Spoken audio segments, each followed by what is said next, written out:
우리에게 주시는 하나님의 말씀은 사도행전 8장 14절부터 25절까지 말씀입니다. 사도행전 8장 14절부터 25절까지 말씀을 저와 여러분들이 한 절씩 교독하겠습니다. 예루살렘에 있는 사도들이 사마리아도 하나님의 말씀을 받았다 함을 듣고 베드로와 요한을 보내매 그들이 내려가서 그들을 위하여 성령 받기를 기도하니 이는 아직 한 사람에게도 성령 내리신 일이 없고 오직 주 예수의 이름으로 세례만 받을 뿐이더라. 이에 두 사도가 그들에게 안수하매 성령을 받은지라. 시몬이 사도들의 안수로 성령 받는 것을 보고 돈을 들여 이르되 이 권능을 내게도 주어 누구든지 내가 안수하는 사람은 성령을 받게 하여 주소서 하니 베드로가 이르되 네가 하나님의 선물을 돈 주고 살 줄로 생각하였으니 네 은과 함께 네가 망할지어다. 하나님 앞에서 네 마음이 바르지 못하니 이 도에는 네가 관계도 없고 분깃될 것도 없느니라. 그러므로 너의 이 악함을 회개하고 주께 기도하라. 혹 마음에 품은 것을 사하여 주시리라. 내가 보니 너는 악독이 가득하며 불의에 매인 바 되었도다. 시몬이 대답하여 이르되 나를 위하여 주께 기도하여 말한 것이 하나도 내게 임하지 않게 하소서 하니라. 두 사도가 주의 말씀을 증언하여 말한 후 예루살렘으로 돌아갈새 사마리아인의 여러 마을에서 복음을 전하니라. 아멘. 오늘도 우리는 기도하기 위해서 함께 모여 있습니다. 기도를 드리는 건 여러 가지 어려움 가운데 하나님의 도우심을 구하는 우리의 겸손한 믿음을 드러내는 것이고요. 더 나아가서 하나님께서 우리에게 베푸시는 은혜로 말미암아 평안과 기쁨을 누리고자 하는 것도 우리의 기도에 포함이 될 수 있습니다. 그럼에도 불구하고 때때로 우리의 삶에는 이제 기쁨보다 슬픔이 찾아올 때도 있고 또 평안보다는 이제 여러 가지 고난 가운데 우리의 삶이 흔들릴 때도 있습니다. 기도하는 하나님의 백성들에게 왜 이런 일이 일어나며 또 그와 같은 상황들 속에서 우리가 어찌해야 하는가 하는 질문을 가지고 이 8장의 말씀을 읽게 되는데요. 처음 이제 만들어진 교회와 성도들 하나님의 은혜 가운데 성령의 능력을 경험하고 그 성령의 능력으로 말미암아 교회가 흥황하고 이제 부흥하는 모습을 보았습니다.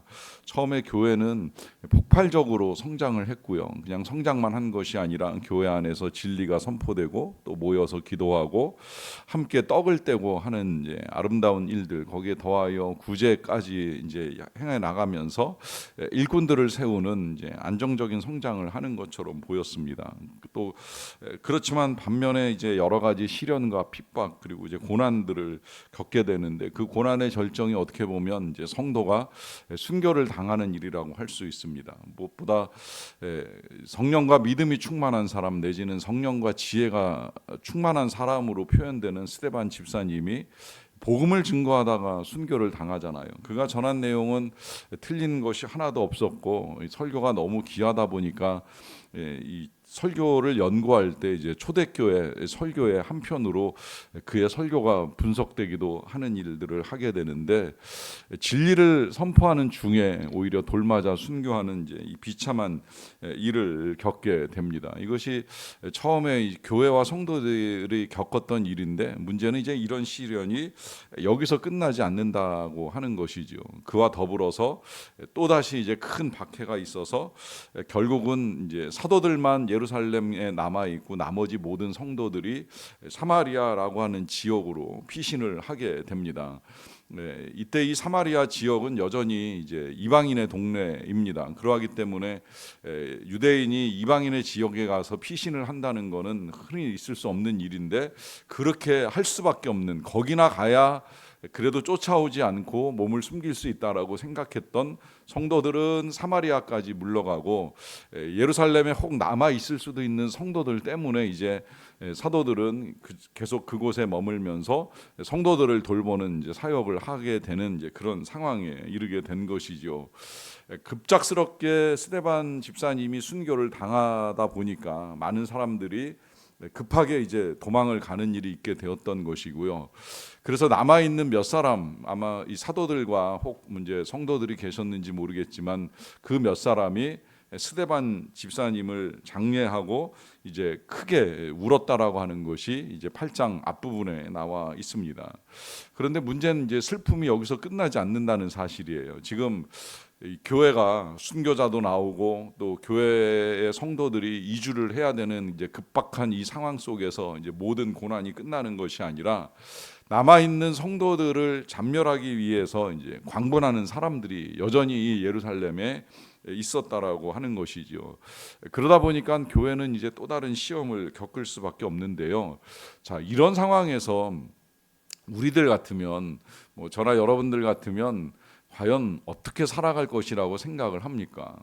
놀라운 것은 이 사마리아로 이주한 이 그리스도인들이 그냥 도망가서 먹고 살기 위해서 애만 쓴 것이 아니라 그 사마리아 지역에서 예수 그리스도를 전파하였다라고 하는 것이 이제 8장에 기록이 되어 있습니다. 의아하다는 생각이 들기도 해요. 예수 그리스도 때문에 고통과 고난을 겪었는데 그럼에도 불구하고 그들이 떠나간 그 자리에서 행해 나간 것은 먹고 살기 위해서 애를 쓰는 것이 아니라 그리스도를 증거하는 일을 위해서 힘을 썼다는 거예요. 그래서 말씀을 전하고 하는 이 과정 중에 이제 그들이 전해주는 말씀을 듣고 또 거기에 더하여서 표적을 보고 예수님을 따르는 사람들이 늘어났다는 겁니다. 나타난 표적은 귀신들이 떠나가는 역사도 나타나고 또 이 성경에 표현된 대로는 중풍병자나 못 걷는 사람들의 질병이 치유되는 일들이 일어나면서 8절에 그 성에 큰 기쁨이 있었다라고 하는 이제 말씀으로 일단 사마리아 선교가 일단락되는 모습을 볼 수가 있습니다. 저는 이 부분이 이제 참 놀랍다는 생각이 들었어요. 왜냐하면 분명히 이 성도들이 예루살렘을 떠날 때에는 교회만 버린 것이 아니라 거처도 버리고 삶의 터전을 버리고 사마리아까지 가게 되었는데 그곳에서 하나님이 주시는 기쁨이 있었다는 사실, 보통 기쁨이 아니라 여기도 이 성경에 자주 나오는 이 메갈레, 이제 초대형 기쁨이라고 하는 이 헬라어가 사용이 되었는데 굉장히 큰 기쁨이 있었던 거예요. 그러니까 그들이 겪었던 건 고난만은 아니라는 거죠. 핍박만은 아니라고 하는 거예요. 그들은 기쁨도 경험을 하게 됩니다. 큰 기쁨입니다. 이렇게 이제 고난이 변하여 기쁨이 되게 하시는 하나님의 역사가 이방인의 지역에서도 나타난다라고 하는 이제 놀라운 사실을 이제 경험을 하게 되는 것이죠.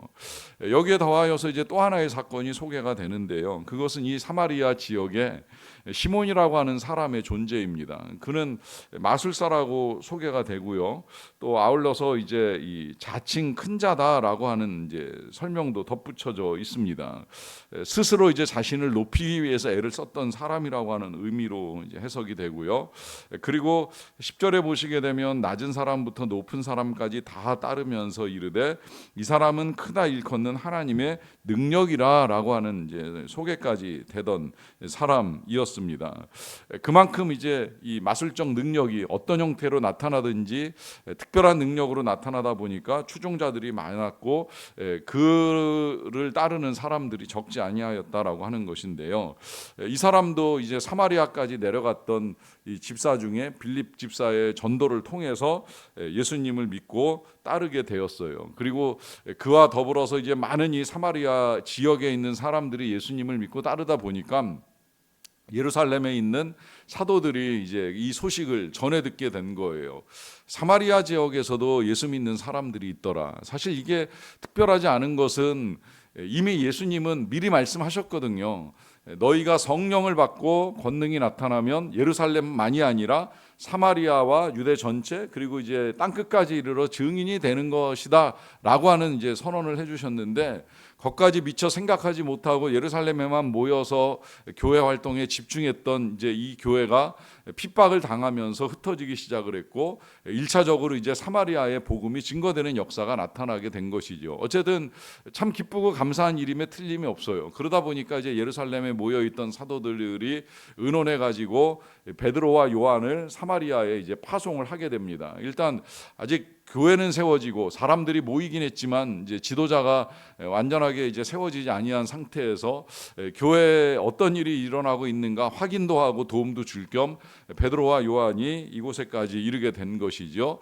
그래서 실제로 가서 보니까 사람들이 예수님을 믿고 세례를 받는 것까지는 한 것 같아요. 그런데 성령의 세례를 받은 사람들이 없었던 거예요. 그래서 베드로와 요한 사도가 이제 거기 모여 있는 사람들에게 안수를 주기 시작을 했습니다. 그러다 보니까 이제 그들에게도 성령의 능력과 권능이 나타나기 시작을 하게 되었는데요. 이런 이제 놀라운 능력들을 목격하게 된 마술사 시몬이 이제 그걸 보면서 베드로에게 돈을 드리며 제안을 합니다. 19절인데요. 이르되 이 권능을 내게도 주어 누구든지 내가 안수하는 사람은 성령을 받게 하여 주소서라고 하는 제안입니다. 원했던 건 자신도 사도들이 가지고 있는 권능을 가지고 싶다라고 하는 거예요. 그러다 보니까 이제 그 권능을 나에게도 좀 주셔서 내가 안수를 할 수 있게 하시고, 그리고 내가 안수할 때 똑같이 성령 받는 사람들도 있었으면 좋겠다라고 하는 제안을 하게 된 것이죠. 그런데 이 제안에 이제 베드로의 답변이 20절에 이렇게 나오는데요. 베드로가 이르되 네가 하나님의 선물을 돈 주고 살 줄로 생각하였으니 네 은과 함께 네가 망할지어다라고 합니다. 그는 원했던 성령을 받기는커녕 저주를 받습니다. 저주의 내용은 은과 함께 그가 가지고 있었던 그 금과 함께 이제 망하게 될 것이다라고 하는 것인데요. 사실 저주는 여기에서 끝나지 않고 계속해서 이제 네 마음이 하나님 앞에서 바르지 못하기 때문에 너에게는 그 어떤 분깃도 없을 것이라고. 분깃이라고 하는 건 물려받는 유산 내지는 넘겨받는 재산이라고 할 수가 있겠는데, 그 어떤 하나님 나라의 유산도 받을 수가 없다라고 하는 아주 강력한 경고를 합니다. 그러면서 만약에 이제 벗어나고자 한다면 이 악함을 회개하고 기도하라 하면서 하나님의 은혜로 용서를 받을 수 있다라고 하는 것이 이 베드로가 능력을 사고자 했던 마술사 시몬에게 하셨던 답변입니다. 왜 그는 이렇게까지 그가 원하는 것을 이루지 못하고 이 베드로로부터 심한 책망을 받는 일을 하게 될까요? 뭐 이미 일전에 이제 앞서 이제 소개되기도 했습니다만은 그는 마술이라고 하는 개인적인 특별한 능력을 만들고 가지고 있었는지는 모르겠지만 자칭 큰 자라고 하는 이 표현 속에서 스스로를 높이는 데 있어서 굉장히 큰 관심을 가지고 있었던 사람이라고 하는 것이 먼저 드러나지요. 여러분, 믿음이라고 하는 건 언제나 그러하듯이 스스로를 높이는 행위가 절대 아닙니다. 아니, 오히려 믿음이 좋다. 제가 이걸 최근에도 다시 복음을 나누는 분들과 함께 이야기를 했습니다마는, 믿음이 좋다는 건 내가 나쁘다는 사실을 인식하는 거예요. 내가 틀렸다, 내가 잘못됐다. 좀 더 나아가서 사도 바울의 고백대로 한다면 내가 죄인 중에 괴수다. 이것이 과거의 시제가 아니라 현재의 시제로 받아들여야 될 일이라고 하는 것입니다. 나는 지금도 여전히 죄인 중에 괴수다. 사도 바울이 했던 이 고백은 과거형 절대 아닙니다. 현재형입니다. I'm the worst. 내가 최고로 나쁜 사람이다 라고 하는 것을 고백할 수 있는 것이 믿음입니다. 신앙의 연륜이 쌓인다고 해서, 능력이 나타난다고 해서 내가 대단한 사람이라고 하는 인식을 하는 것이 아니라, 오히려 그 연륜 가운데 깨닫게 되는 것은 이 죄인을 향한 하나님의 크신 은혜와 사랑이기 때문에, 그 은혜와 사랑에 비추어 보면 난 정말 아무것도 아니고 죄인에 불과하다는 사실을 뼈아프게 느끼며 살아가는 사람이 믿음입니다. 그런데 지금 이게 이제 거꾸로 됐어요. 스스로 큰 자라고 높이기 위해서 마술을 행해왔고, 마술을 행하는 중에 더 신령한 능력을 가진 사도들을 보다 보니까 저 능력까지 내가 가질 수 있다라고 한다면 정말 내가 대단한 사람이 되지 않겠는가 하는 생각을 하게 된 것이지요. 그래서 이 시몬의 표현 중에는 권능을 내게 달라라고 하잖아요. 그리고 내가 안수하는 사람이라고 하는 이 표현을 통해서 내가 권능을 갖고 내가 안수하고 내게서 능력이 나타나기를 돈 주고 사기까지 하려고 하는 마음을 먹는 거예요. 항상 이 표현을 쓸 때 우리가 되게 조심해야 됩니다. 내가 뭘 하고 싶다, 내가 기도했더니 이런 일이 일어나더라라고 하는 여기에는 자칫하면 하나님의 은혜와 능력은 사라지고 기도한 내가 남고 나의 이름이 높임받고자 하는 나의 욕망이 은근히 세상에 드러날 수 있기 때문입니다. 그러하기 때문에 이제 이 사도 베드로가 이것을 강력하게 막아서면서 네가 은과 함께 망할지어다라고 하는 말씀을 하시지요. 그런데 이제 여기서 두려움을 느낀 시몬은 이 사도들에게 기도를 부탁을 해요. 이제 조금은 자신이 잘못되었다는 사실을 깨닫고 사도들이 말씀하신 것들이 자신에게 임하지 않기를 위하여서 기도를 해달라라고 하는 요청을 하는데요. 그 요청의 결과가 어떻게 나왔는지는 이제 잘 드러나지는 않아요. 저는 성경을 읽어 나갈 때 뭐 100% 적용할 수 있는 원칙은 아닙니다만은 이 사람들의 이름이 지속되는 것과 중단되는 것을 가지고 이 사람의 삶이 어떻게 되었는가 하는 것을 이제 대략적으로 추정만 하지 그것도 단정하지는 못합니다. 왜냐하면 모르는 사실을 가지고 마치 제가 다 아는 것처럼 진리인 양 이제 전할 수 있는 위험성도 크기 때문이거든요. 그러니까 이 시몬은 실제로 사도들의 권고에 어떤 태도를 취하고 어떤 변화를 이루어갔는지는 알 수 없어요. 하지만 뭐 예를 들어서 우리가 금요일날 선교사님 통해서 다시 들었던 마가 같은 경우는 제가 주일에도 말씀드렸지만 그가 선교를 중단했던 적도 있지만 다시 이제 선교에 참여하고 더 나아가서는 사도 바울과 동역하는 일을 할 수 있을 정도로 변화와 회개의 역사를 이제 경험하고 보여주잖아요. 그런데 여기 시몬은 이제 그런 내용들은 나와 있지 않고요.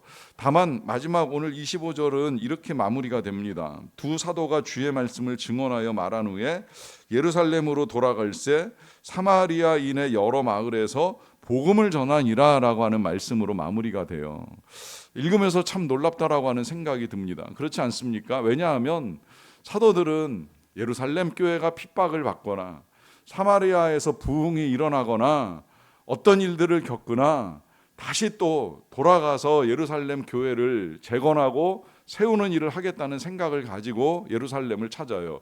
어떻게 보면 지금 막 큰 기쁨이 넘치고 부흥하는 이 사마리아 교회에서 사역을 하고 싶다라고 하는 생각을 할 수도 있는 인간적인 욕심을 다 내려놓고 환난과 핍박이 기다리고 있는 예루살렘으로 가는 일을 주저하지 아니합니다. 더 나아가서 거기까지 가는 동안에도 계속해서 여러 마을들을 들리면서 복음을 전합니다. 왜 그럴까요? 우리 인생에 있어서 남는 건 바로 이것뿐이라는 걸 이제 사도들은 분명하게 알게 된 거예요.